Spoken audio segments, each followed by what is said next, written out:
2026 March 2 நிலவரப்படி Iran உச்ச தலைவர் அயத்துல்லா அலி கமெனி மரணம் அடைந்துவிட்டதாக உறுதிப்படுத்தப்படாத தகவல்கள் உலக தலைநகரங்களையே உலுக்கியிருக்கு. இந்த தகவல்களோடு கூடவே ஆபரேஷன் எபிக் பியூரி அப்படின்னு சொல்லப்படுற அமெரிக்கா இஸ்ரேல் ஒருங்கிணைந்த ஒரு இராணுவ நடவடிக்கை ஈரானின் அணுசக்தி நிலையங்களை குறிவைத்து நடந்ததாகவும் ரொம்பவே அதிர்ச்சியான தகவல்கள் வெளியாகியிருக்கு.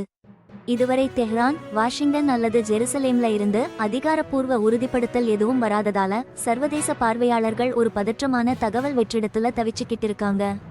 இப்படி உறுதிப்படுத்தப்படாத தகவல்களோட உடனடி தாக்கம் ரொம்பவே தீவிரமா இருக்கு. மத்திய கிழக்குல போர் தீவிரமடையுங்கிற அச்சத்தை இது கிளப்பி இருக்கு. உலகச் சந்தைகள் ரொம்பவே எச்சரிக்கையோட செயல்படுது. ஏன்னா இந்த முக்கியமான எரிசக்தி உற்பத்தி பகுதியில எந்த ஒரு இராணுவ நடவடிக்கை உறுதிப்படுத்தப்பட்டாலும் தவிர்க்க முடியாத அளவுக்கு கடுமையான பொருளாதார பின்விளைவுகள் ஏற்படும்ங்கிறதை இது காட்டுது. இந்த செய்திகள் உண்மையான்னு தெரிஞ்சுக்கவும் ஒரு தவறான கணிப்பு மத்திய கிழக்கை ஒரு பெரிய போருக்குள் தள்ளிடாம தடுக்கவும் தூதரக ரீதியான பேச்சுவார்த்தைகள் ரொம்ப தீவிரமா நடக்குதுன்னு தகவல்கள் சொல்லுது. அதிகாரப்பூர்வ அறிவிப்புகள் இல்லாதது ஏற்கனவே இருக்கிற குழப்பத்தை இன்னும் அதிகப்படுத்துது. ஒரு பதற்றமான புவிசார் அரசியல் சூழல்ல உறுதிப்படுத்தப்பட்ட தகவல்களோட அவசியம் எவ்வளவு முக்கியங்கிறதை இது எடுத்து காட்டுது. இந்த நிலைமை பிராந்திய அமைதி எவ்வளவு பலவீனமானதுன்னும் மத்திய கிழக்கின் சிக்கலான அதிகார போட்டியில எவ்வளவு பெரிய சவால்கள் இருக்குதுன்னும் தெளிவா எடுத்து காட்டுது.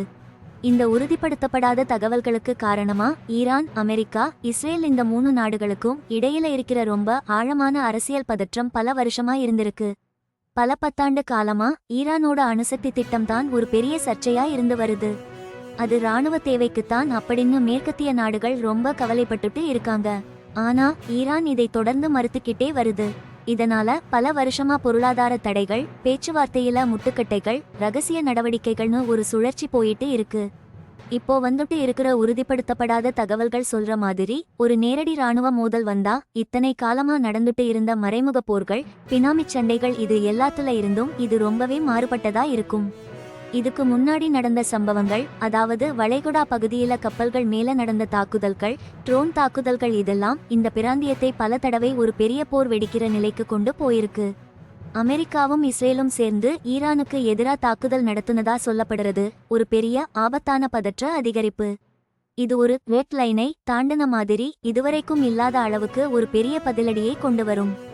மத்திய கிழக்குல இருக்கிற சிக்கலான கூட்டணிகள், பகைகள் இதனால எந்த ஒரு பெரிய இராணுவ நடவடிக்கை நடந்தாலும் அது பல பிராந்திய சர்வதேச சக்திகளை சீக்கிரமா உள்ள இழுத்து ஆரம்பத்துல குறிவெச்ச இடங்களை எல்லாம் தாண்டி சண்டையோட எல்லையை ரொம்பவே பெருசா ஆக்கிடும்.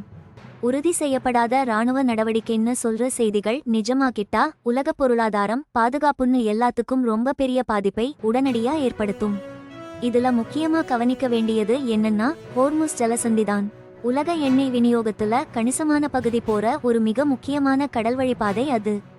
இந்த முக்கியமான கடல்வழி பாதை தடைப்பட்டாலோ இல்ல அடைக்கப்பட்டாலோ இதுக்கு முன்னாடியே ஈரான் பதிலடி நடவடிக்கையா மிரட்டியும் இருக்கு. உலக கச்சா எண்ணெய் விலை பல மடங்கு உயர்ந்து உலக பொருளாதாரத்தையே ஒரு பெரிய மந்த நிலைக்கு தள்ளிடும். இதோட பாதிப்பு வெறும் எரிசக்தி சந்தையோட மட்டும் நின்னுடாது. விநியோக சங்கிலிகள், வர்த்தக பாதைகள், முதலீட்டாளர்களோட நம்பிக்கைன்னு எல்லா துறைகளையும் பாதிக்கும். இராணுவ வல்லுநர்களும் ஈரான் எப்படி பதிலடி கொடுக்குங்கிற சாத்தியக்கூறுகளை ஆராய்ஞ்சிட்டு இருக்காங்க. ஐஆர்ஜிசி மூலமா வளைகுடாவுல இருக்க அமெரிக்க இராணுவ தளங்கள் மேல ஏவுகணை தாக்குதல் நடத்தலாம். இல்லைன்னா அந்த பகுதியில இருக்கிற நட்பு நாடுகளையும் குறிவைக்கலாம். USS ஆபிரகாம் லிங்கன் விமானம் தாங்கி கப்பல் குழு மாதிரி பெரிய கடற்படை அங்க இருக்கிறது ஒரு முக்கிய கவனமா பார்க்கப்படுது.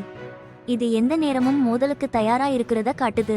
இந்த இராணுவ மோதல்கள் தீவிரமானா அது கட்டுக்கடங்காம போய் உள்ளூர் தாக்குதல்களை தாண்டி ஒரு பெரிய பிராந்திய போரா மாறி உலகம் முழுவதுக்கும் பாதிப்புகளை ஏற்படுத்தும் அபாயம் இருக்கு.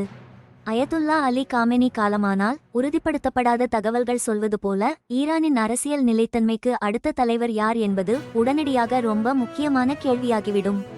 88 மதகுருமார்கள் அடங்கிய நிபுணர்கள் சபைதான் அரசியலமைப்பு சட்டப்படி தகுதியான நபர்களிலிருந்து அடுத்த உச்ச தலைவரை தேர்ந்தெடுக்க வேண்டிய பொறுப்பில் இருக்குது. இதுவரை அதிகாரப்பூர்வமா யார் அடுத்த தலைவர்னு அறிவிக்கப்படலைன்னாலும் சில முக்கியமான நபர்களை பற்றித்தான் நிறைய யூகங்கள் பேசப்படுது.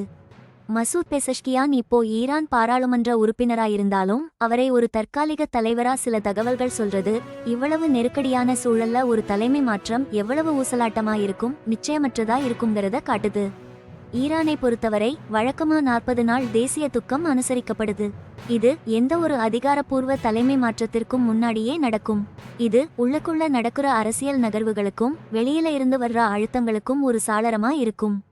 ஒரு பக்கம் உள்நாட்டு தலைமை மாற்றம், இன்னொரு பக்கம் வெளிநாட்டு ராணுவ அழுத்தம்னு இந்த 2 சவால்களையும் ஈரான் ஆட்சி எப்படி சமாளிக்க போகுதுங்கிறது மிகப்பெரிய சோதனையா அமைய போகுது. IRGC-யோட இராணுவ புரட்சி காவலர் படை பங்கும் ரொம்ப உன்னிப்பா கவனிக்கப்படும். ஏன்னா அரசியல் மற்றும் இராணுவத்துறைகள்ல அவங்களோட செல்வாக்கு ரொம்ப அதிகம். இது நாட்டோட எதிர்காலத்தையே தீர்மானிக்கிற அளவுக்கு முக்கியத்துவம் வாய்ந்தது. இந்த உறுதிப்படுத்தப்படாத சம்பவங்களோட தீவிரம், ஒரு 3ஆம் உலகப் போர் வரலாம்ங்கிற சாத்தியக்கூறு பத்தி சர்வதேச அளவில் பெரிய கவலையை கிளப்பிருக்கு. உலக பாதுகாப்பு எவ்வளவு ஒன்னோட ஒன்னு பின்னி பிணைஞ்சிருக்குன்னு இது நல்லா காட்டுது. உலக நாடுகள் எல்லாமே இந்த நிலைமையை ரொம்ப உன்னிப்பா கவனிச்சுட்டு இருக்காங்க. பெரிய நாடுகள் எல்லா தரப்பையும் ரொம்ப நிதானமா நடந்து கொள்ளவும், பேச்சுவார்த்தை மூலமா ஒரு தீர்வை காணவும் கேட்டுக்கிட்டு இருக்காங்க. ஈரானோட முக்கியமான பொருளாதார தொடர்புகளை வெச்சிருக்கிற இந்தியா மாதிரி நாடுகள் இதனால பெரிய புவிசார் அரசியல் மற்றும் பொருளாதார சவால்களை சந்திக்க நேரிடும். மத்திய கிழக்குல பதற்றம் இன்னும் அதிகமானால் எரிபொருள் இறக்குமதி, வர்த்தக பாதைகள், பிராந்திய பாதுகாப்புன்னு எல்லாத்துலயும் பெரிய பாதிப்பை ஏற்படுத்தும். இதனால கோடிக்கணக்கான மக்கள் பாதிக்கப்படுவாங்க. உலக சந்தைகள் ஏற்கனவே புவிசார் அரசியல் நிலையின்மைக்கு ரொம்ப எளிதா பாதிக்கப்படக்கூடியதா இருக்கு. ஒரு பெரிய மோதல் ஏற்பட்டால் அதோட பொருளாதார விளைவுகள் ரொம்ப மோசமா இருக்குங்கிற முதலீட்டாளர்களோட பயத்தை இது நல்லா காட்டும்.